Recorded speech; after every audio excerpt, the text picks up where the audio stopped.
admit to you today that I have envy. I am envious of Doug Price. When I can see someone get on a piano bench and play flawlessly and with expertise, I am so envious of their talent. I feel like I should be able to play as well as they do. I started taking lessons as soon as my piano teacher would take me, which was in the 3rd grade, and I continued through my junior year in college, taking private instruction. I reached my peak somewhere in high school, and that is when I had a blend of talent, but I could also keep my nerves under control. And later, I would not be able to maintain that balance. Something happened after that. And now that I reflect upon it, I think I might have been comparing myself to other players, those who were more proficient than I. And then when I would start to play, all I could think of were the mistakes that I was making. So quite frankly, I just reached a plateau in my skill that I was too frustrated to move beyond. And I came to the conclusion that certain people are just gifted by God. They just have these special fingers and brains connected to them, and that allows them to just play the piano with beauty and with ease. They are just born embedded with this talent, and I could never attain it, no matter how hard I tried, and so why bother? To this day, I have dreams of just sitting down and playing the piano, not nearly as well as other people, but I would like to get to that point where I could kind of get in the flow and just enjoy it and not constantly be criticizing what I'm doing. But the reality is, I hear the wrong notes, I feel the pause in the rhythm as my fingers search for the right keys, and I can hardly bear to hear myself play the piano. It is a bit hypocritical of me to want to have all the talent, but not be willing to put in all the work to get to that ability level. I'm sure I'm not the only one who thinks this way about others' talents or skills. In fact, there's an entire book about it by Malcolm Gladwell called Outliers. I recommend it to you highly. And it deals with this phenomenon of when we experience someone who is extremely successful at their craft. It could be an Olympic athlete, it could be Bill Gates or the Beatles. And we want to attribute their success to a special form of talent and ambition. But he corrects us. He declares that to become nearly flawless at any skill, it takes approximately 10,000 hours of practice, but it's also combined with some other variables, such as when and where you are born and to whom. I suspect when we look upon these outliers in our society, we want to be like them. When we realize that we can't get there overnight, that it takes years of practicing, hours a day, then we are far less enthusiastic. We see them when they're at their peak, but we don't witness how they got there. We don't see the children athletes. Some are separated from their parents so they can go train hours a day. We don't see the virtuoso pianist who misses birthday parties and the prom just to stay at home and get in the required amount of hours. We don't see the injuries, the emotional scars, and the other forms of suffering that come along the way to glory. Many of them are actually envious of us because we have quote-unquote normal lives. We get to spend time with family and friends. We get to spend a Friday night shopping at the mall. And we get to eat junk food whenever we want it. James and John, they want to have high status and high glory. Jesus does not honor them that request. And by not doing so, he lets them know that striving for glory is not even worthy of his followers. Jesus tells them that if they are not willing to drink from his cup and to enter into his baptism, or in other words, if they're not ready to die and be raised up, then they can't share in the glory. He explains this to the rest of the disciples. To be greatest of all, first, you must be servant of all. You must be willing to suffer. You must be willing to become like him, to become self-emptying, a servant who does things on behalf of others. This is the identity of the community, one that will set them apart from the rest of the social order. The contrast is that the Gentiles lord their power over others, but followers of Jesus must have a different kind of power. It is not seeking glory, but it is seeking servanthood. It is human nature to want all the glory, but none of the suffering. I mean, who among us wants to be a servant or a slave? No, thank you. It's really not very appealing, even though we've had nearly 2,000 years to try to get our minds around this way of discipling. It still exists that we really want the best of both worlds. We want to claim to be followers of Christ, but we also want to dabble in the comforts and pleasures of the broader culture.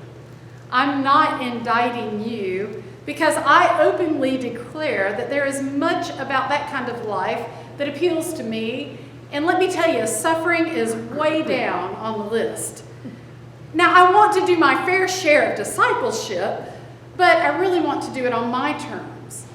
And I'm not sure that when we call discipleship being done on our terms, that it is any longer discipleship at all.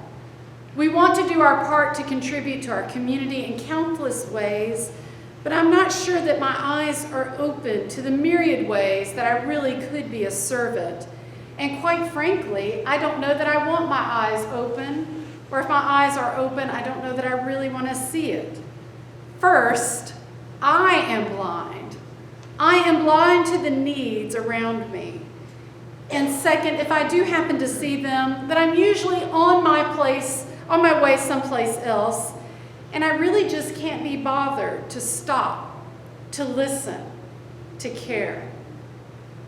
One example of this happens every single Tuesday morning.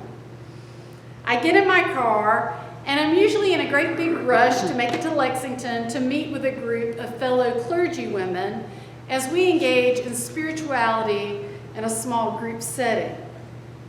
This is one of the most important things I think I do during the week. It helps keep myself centered and sane. And if you don't think I'm centered or sane, just imagine how bad off I would be if I didn't do this thing once a week. And so I'm driving and I get on the highway, and in my rush, I nearly forget about what will be awaiting me at the bottom of the exit ramp.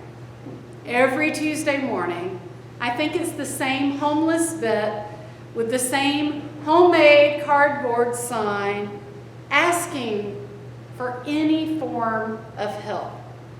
He is so consistent. He might be the most consistent part of my week. I can count on him every Tuesday morning. Despite the weather or traffic or whatever else is going on, there he is. I pray that I don't have a red light at the bottom of the exit ramp that would force me to stop and encounter him. I guiltily glance around the car to see if I have enough change that can amount to any sort of offering that I could stick out the window. And then I wonder if maybe I could take him to the other side of the exit where there's a McDonald's. And while here we are discussing in our deliberative dialogue on Wednesdays the right access to the right kind of food, and there would be my offering to him, McDonald's, I don't know. I contemplate then if I have more money, maybe some cash in my purse, which I usually don't. And sometimes, lacking an offering of some sort, I just try to treat him like a human. Just look him in the eyes, nod, smile, or wave. Then I wonder if I have the time, or if it would even be safe, to put him in the back seat of my car and carry him into Lexington to the Hope Center or St. James Place, which is specifically for veterans. But I admit, usually I don't do any of those things. And I justify my reactions by realizing there are just a ton of services for people like him, if only they would access them. And mostly I just pray that the light will turn green before I really have to encounter him at all. I'm just like the disciples. I want the cup just taken from me so I don't have to make these difficult decisions, especially on a busy Tuesday morning when I'm rushing to be spiritual in Lexington. Saying it out loud makes me realize it's even more hypocritical. It is by no accident that the gospel writer has Bartimaeus enter this scene with the disciples. A poor blind beggar cries out to those following Jesus. He already knows who Jesus is because he calls him by name. The others, they rebuke him, just as I do the homeless veteran on Newtown Pike. They think Jesus can't be bothered. He's on his way to Jerusalem. He can't stoop himself to deal with this kind of man. But Jesus says, no, I'll speak to him. And even before an offering is given to the man, he jumps up, he throws off his cloak, and he follows Jesus. Notice here that Jesus asks him the same exact question that he asked the brothers James and John. What do you want me to do for you? For those following along at home, we know a couple of chapters ago that Jesus has already given sight to the blind. And so it's not a test of whether or not Jesus will heal him. And so we wonder in this book of Mark why this healing story is necessary. And perhaps it is to show some contrasts. The contrast between the disciples and this blind man. James and John, they asked for glory. Bartimaeus asked for healing. Perhaps it is to make a distinction between this blind man and the one that we encountered previously. The other man, once he has sight, will go about his way. But Bartimaeus will follow Jesus. This is unusual in the Gospels. Jesus healed people, and one of the rationales for why Jesus healed them was so that they could be restored completely to community. In fact, Jesus usually will send them on their way and sometimes tell them to go back to their communities. In this encounter, it is more than a healing story. We think it's part of a genre called a call narrative. Bartimaeus has found his new calling. He is going to be a follower of Jesus. He is going to pick up his cross and follow Jesus. We don't know where Bartimaeus will continue on this journey. Perhaps we can envision him following Jesus all the way to Jerusalem. Maybe he is there that fateful night when Jesus will be arrested, and then the next day he will be crucified. Perhaps he is among the crowd when all of that happens. We don't know. The only facts we are given is that he dropped his cloak, which might have been his only possession, and he follows Jesus. We might wonder how this blind beggar can have more spiritual clarity than the disciples who have been in the company of Jesus for some time. I wonder if Bartimaeus is an outlier. Maybe he is someone who has put in 10,000 hours worth of suffering, and he's already primed to become a successful follower of Jesus. He has already put in the work, we just haven't seen him do it. But by doing so, he already knows how to be a servant. He knows that glory does not come without sacrifice, and greatness does not come by lording power over others. Greatness in the kingdom of God is represented by the least of these. This is that upside-down nature of the gospel, where we hear, the first shall be last, the rich shall be made poor, the smallest will be the strongest, and even the blind. They are the ones with the greatest spiritual insight. We can't get to glory without answering the call, without laying down what we have, and without following Jesus in some self-emptying way. This is a form of suffering. This is the story of Lent, when we learn that our weaknesses, our brokenness, our scars, anything that has distressed us in the past can be our pathway to glory. Some of you might be thinking, with all my suffering, I will surely get to glory. Perhaps you have the most exceptional insight of us all. Our culture teaches us otherwise, and we have it all wrong. We want to avoid suffering at all costs, but we know that we cannot do it. And we know that the kingdom calls us not necessarily to enjoy it or to invite it into our lives, but once we encounter it, because we all will, that in some way, shape, or form, we have to accept it. Perhaps we need 10,000 hours of it to help us see the identity of Jesus and to follow him.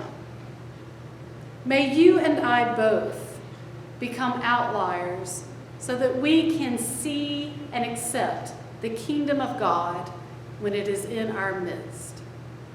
Thanks be to God.